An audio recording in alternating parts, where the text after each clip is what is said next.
அடுத்ததாக கேட்டை நட்சத்திரத்தில் பிறந்தவங்க. இந்த கேட்டை நட்சத்திரத்தில் பிறந்தால் பார்த்திங்கன்னா விருச்சிக ராசியில் இருக்கும்.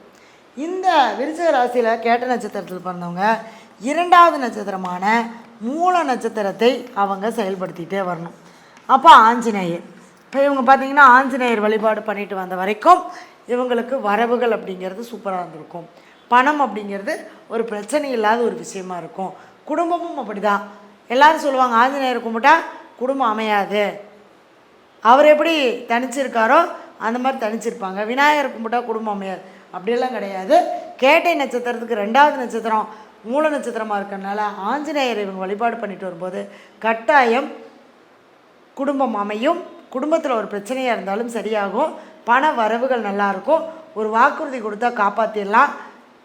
அதே மாதிரி நம்மளுடைய அந்த அந்த முகம் அப்படிங்கிறது ரொம்ப ஒரு சூப்பரான ஒரு விஷயமாக நமக்கு இருக்கும்.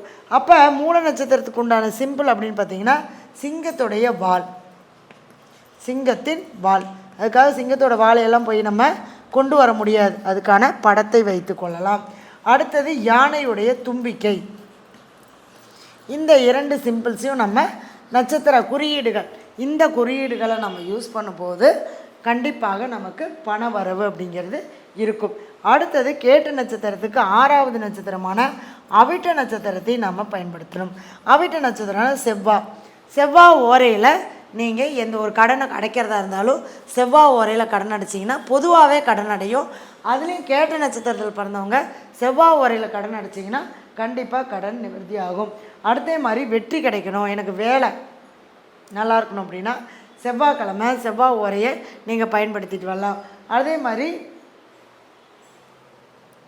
பள்ளிகொண்ட பெருமாள், அதாவது அவிட்ட நட்சத்திரத்தில் பிறந்தவங்க வந்து பார்த்திங்கன்னா அந்த கேட்டை நட்சத்திரத்தில் பிறந்தவங்க பள்ளிகொண்ட பெருமாளை வழிபாடு பண்ணிட்டு வரலாம். எங்கேயா இருந்தாலும் சரி சயன கோலத்தில் இருக்கக்கூடிய பெருமாள் வழிபாடு சிறப்பாக இருக்கும். அடுத்தது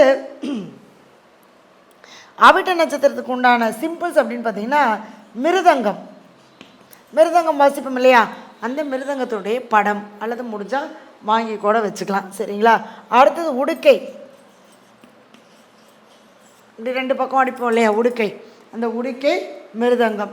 இந்த 2உடைய சிம்பிள்ஸையும் அல்லது உங்களுடைய எந்த ஒரு வேலைக்காக இருந்தாலும் நீங்கள் அதை பயன்படுத்தும் போது நீங்கள் வெற்றி அடைவீங்க. நிறைய பேர் கேட்பாங்க, மேடம் என்னுடைய நட்சத்திரத்துக்கு என்னுடைய ராசிக்கு நான் எந்த சிம்பிளை நான் பயன்படுத்தினா நான் ஜெயிக்க முடியும் அப்படிங்கிறதுக்கான விஷயங்களை தான் நான் இன்றைக்கி சொல்லிகிட்ருக்கேன். இதெல்லாம் ஒரு அற்புதமான ஒரு பொக்கிஷமான ஒரு விஷயம். நீங்கள் 4 பேர்த்துக்கு இதை வந்து நீங்கள் கொடுக்கும்போது அவங்க அது பலன் கிடைக்கும்போது அதுக்குண்டான பலனும் உங்களுக்கு கட்டாயம் கிடைக்கும். சரிங்களா?